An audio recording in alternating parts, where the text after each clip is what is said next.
Cam, and I'm joined by the guys to show off Abe's Oddworld Odyssey, something nice and tasty. Welcome. We got Lauren and we got Stuart. How you doing, guys? We're doing great. How is E3 going for you? Hectic. Hectic. Yeah, that is my best E3. Your best E3? It's my best, most exciting E3. Wonderful. So have you had a chance to kind of get out and see some of the other stuff around here, or are you being tied to your own game and your own booth? Well, fortunately, we don't have a booth. We're indie now, right? A booth, that's like money, booth. right? Yeah. But, it's always overwhelming, right? E3 is like, you hear about great stuff that you didn't get a chance to see because it's all meeting after meeting after meeting. But there's some great stuff here. Excellent. All right, let's have a look at it right now. So, well, maybe if you can talk us through why did you want to make a new remake of the original Abe's Odyssey? Why did you think, hey guys, this is the game we need to do? It partly came down to me. I've been bugging Lauren for years now about we should go back to this property and this game particularly because as a fan of the original game back in 1997 and 98 with the sequel Abe's Exodus, it was about the characterization, the story and stuff. You took them away from it, it's a platform game. Yeah. But with all those on it, it's a fantastic universe, huge amounts of scope and what have you. And the one thing that always got me about it, what was missing was that the foreground with the gameplay was great, but the backgrounds were missing something. Small bits of animation stuff. The analogy I always give, ironically, is the Ridge Racer one. Was just a racing game, but you got airplanes flying overhead and stuff, which no effect on the gameplay. But with this, we want to do the same sort of thing, to bring the environments to life, the gameplay to life. Just make it pop out. I mean, this stuff here in Scribania, it's fantastic. We see that stuff all parallaxing now. Where the original game was flip screen, it's just like, what? It's insane. Already. I remember the kind of loading between each frame, and then now we just got it continuous, which must make it a much quicker experience to play. It does give you that element of that you're going straight from one bit to the other bit. The original being flip screen, you had to go on screen. If you screwed a puzzle up, you'd go off screen again and come back on to reset it. Nowadays we have to tweak the gameplay, so you can't do that anymore. You have to literally redesign parts of the gameplay to work with today's technology, with the scrolling instead of the flip screen. It's totally it's an irony of what's going on, right? Because we made Abe's Odyssey a platforming game when platforming was no longer cool, right? Mm-hmm. Like everyone was going for 3D, and I was like, well, I want to feel I'm less enamored with 3D. I've been doing that personally for 15 years already, but in '94, right? So I'm dating myself, but I've been doing that. And I wanted something more unique, but I love platforming games because I felt like when I saw it done right, starting with Prince of Persia, Out of This World, there was some great touch flashback. I was like, I just love those games. I feel like I'm responsible for a life form. I don't feel like I'm just trying to beat something. I feel like I'm responsible for this guy. And then we wanted to do this 2.5D in an era where everyone was going to 3D, and we wanted to do it to get richer looking worlds to look at. We could bring up, you were running across pre-rendered, shadow-casted, fully textured worlds. But it was retro then. Yeah. Right? Yeah, exactly. So here we are, 13 years after it released. And it's cool again, right? And we're saying, okay, this is kind of like a homage to that genre that we were doing an homage to originally, and we asked the community. Now, this is the huge difference of what happens is when we were releasing games in '97, we didn't really know who was buying them. We didn't have that kind of connection to the gamer. And most people at that time were still learning what WWW means, right? Really. And so since then, we've gotten to know who the community is. And the community is really telling us, like, we want to see more of this. So Stuart had already been telling me, let's go back and redo this game. And I'm like, look, man, they want to see something different, And he goes, no, they don't. And he's running polls online. Yeah. And he showed it. Because you can play the original on Steam, right? So you must have... And on Good Old Gaming, so you must be able to get these stats directly from that. Yeah, well, you can play it on Steam and on PlayStation Network, thanks to Sony the ability to play PS1 games. You can still buy those games today. Yeah. And it's fantastic. But the fan base, they've seen it, they've played it, they've done it, but they want to see it again, but with bells and whistles, running on PS4, running with absolutely fantastic real-time, 6 frames a second, 1080p, etc. And it just so far. To be able to do that switch, now is the time to do that, and we're doing that. That's why the project I wanted to do it was to bring the whole universe to life, not just the characters. And that's why I think now is the right time. That's what the fans wanted as well. And then what I said was, okay, we'll do it, but we have to do this in this very nostalgia-licious kind of way, where we pay an homage, but we're bringing the later rendering technology to it, where we make it smooth, where you wouldn't normally say, a publisher wouldn't say, hey, yeah, this is what we think is going to be the the big hit, you know. And we're not trying to make big hits. We're trying to bring quality gaming experiences now that we're digital at more reasonable prices. And if people like the thing that we were doing, we just want to keep on doing that better, improve marginally. We're self-financing everything today, so we're in a whole different indie category.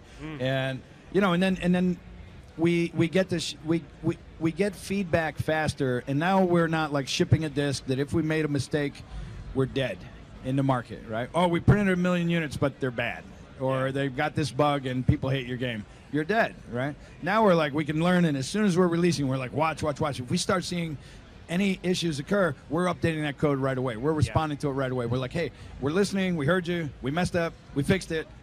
Are you happy?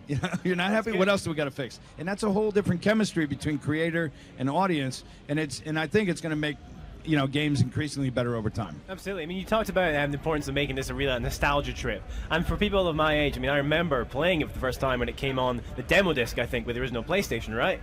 So, I mean, you've got that age group of people who will also feel the very same way about that game. You know, it had huge distribution just being on that demo disc, so it's certainly something that people haven't forgotten, I'm sure. You know, I remember Phil Harrison explaining to me exactly how the value of that demo disc was. But people saw it like that, right? And we were thought of as a first-party Sony title back in that day, and actually we were third-party. But one of the great things that happened was people at Sony fell in love with it because it was just so different, quirky, unique, odd, not what people were building. And as a result, today we're really lucky because a lot of those people who helped this game make a success back then, they're seeing that we're doing it, and now they've risen up in the organizations. They're somebody now. You know, before they were little guys in the trenches like us, and now they're like, oh yeah, I was on the marketing team. I did this. I helped you guys here. I helped you guys. You know, and so it's just kind of like returning to a family vibe. That's really wonderful. You know, it's great, and they've been pricelessly supportive. Fantastic. Well, we can see the trailer rolling again here. So tell us about what you've done graphically. Like, obviously, it looks so much more. It looks a lot better than it did, obviously. But what exactly have you done? Let me just start. I'm going to start by saying this. The first thing, when we made the original game, we archived all the assets. So just in 3D CG, there's almost $3 million worth of assets. Wow. Now, we were able to keep all of that and bring it back, and they were able to pull that up and use that as the template. Now, they rebuilt everything, but just starting from that template, we were able to amortize huge value into this that we really wouldn't be able to afford today. Yeah, and it's the one thing we wanted to do was to make everything in the game as real time as possible. Yeah. So even the pre-rendered cutscenes are now running real time on PS4 and PC, you know, that kind of stuff. And just being able to do that with technology today is mind-blowing. I mean, to go back a little bit, and some reason why we did this was, you know, as you said, it's 15 years old since the first game came out. You know, there's a new generation now who have never played this because they say, I don't want to play a PS1 game or whatever. They want to play now. So for us remaking this, it's twofold. One, it's for us, the fans, which I am one of, to go back and play the original game but on steroids. And two, it's a new fan base, a new audience entirely. So when we're redesigning the game and doing things in the game, there are things we have had to think, hang on, how would people play today? So there's original game, you're pressing L1 and, you know, on the D-pad to move around, or right one and D-pad to run and stuff. You can use the left analog stick and that's it. And it's little tweaks and changes like that to enhance the gameplay and speed up gameplay, you know, for the player itself. Fantastic. I mean, you're saying you're in a world now where there's a lot of other really great platformers. I mean, we've seen quite a few at E3, right? We've got Rayman Legends, we've got Puppeteer, and these are all looking gorgeous, much like Abe Odyssey. So there certainly is a lot of competition out there for your game. I mean, how do you feel about that? We love competition. You know, the difference is, though, those games are all, well, apart from Puppeteer, you know, Rayman's pretty much a AAA title on cartridge, and it's been distributed not just digitally, but on media as well. You know, we are 100% digital. And that allows us to not sell it $50, $60. We can sell it, you know, $20, $30, whatever, you know, and still make the same amount of money we would have made it at retail at $60. And that's good for us. And there's another angle on it as well, which is because we are doing it ourselves, because it is digitally distributed, we're able to survive on a lot fewer units. So quite honestly, even that question today, you got a lot of competition. We don't see it. I don't see it that way anymore. Okay. And it's not because we think we're great. It's not that. It's that we don't have to go out and be the big hit, you know, and it was there and live with that pressure. And like, you're not the big hit, you're a big loser. And instead it's looking at it today and going, wow, if we build product that respects our audience, then great. They can enjoy all the other product too if they're supporting us. If we're bringing it to them at a price point when they eat it, they're going, wow, that was a great meal for that price. And these guys know what I like. Then we're not really in a competing against additional products because we don't need to sell 4 million units, right? If we sell 250,000 units, we're in Fat City. We're loving it. We know we're keeping people employed. We know we're going to be building more product. And that's the beauty of it. You know, when we released at $60 at retail, we had a lot of earn back on a multi-million-dollar title before we were actually feeding the coffers again to keep people employed. And when now, it's a much lower ratio. So it's nice because the competition is with our own, ourselves and our audience of like, are we staying current with things that you want? Not, you have to buy us instead of that. It's just a different landscape, and it allows that to happen now. And that's huge. You know, that's huge for us. And the other thing to touch on briefly is that, you know, when the original Abe's Odyssey came out, Rayman was out then as well. Yeah. So, you know, it's Rayman Legends. It's a remake with, you know, looking back to the original game from the mid-90s. Same as Abe's Odyssey was, you know. We're competing to some degree against what we were 15, 16 years ago. But in a different scape, though. Yeah. But I'd rather we're running cross promotions for games like that say, if you like games in this genre, you should check these guys out too. That's the future, right? Absolutely. That's the future, that we as developers and creators are doing Netflix recommendations, are doing Amazon purchasing recommendations. We're saying, you know what? If you liked our game and you haven't played Rayman, you should go over there and play that. Now, that's a little bit of a dreamy future. As indies, we're going to start doing that. You watch the different indie people. They all feel like little guys. They're going to start helping cross-promote. They're going to do these different things. We'll do it where we can to support other people.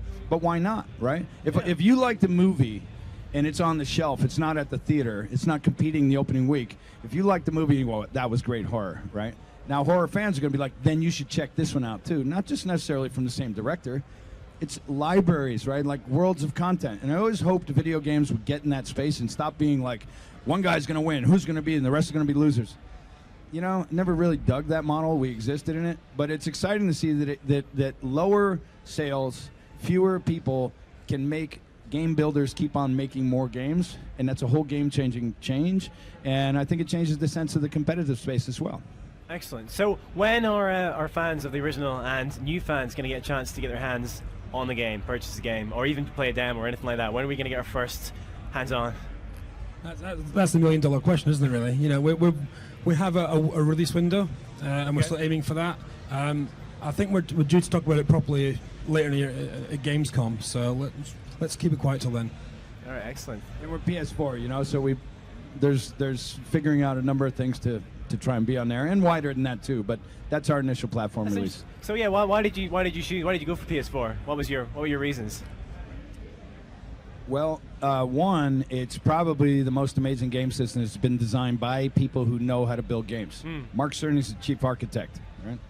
When myself and my partner Sherry McKenna, we pitched Mark Cerny as a playable demo and a design document, Abe's Odyssey, right? Yeah. This guy's been building games a long time. He created the original Marble Madness like in high school. Right? He sold his first 1 million units as a guy who hadn't even been to college yet.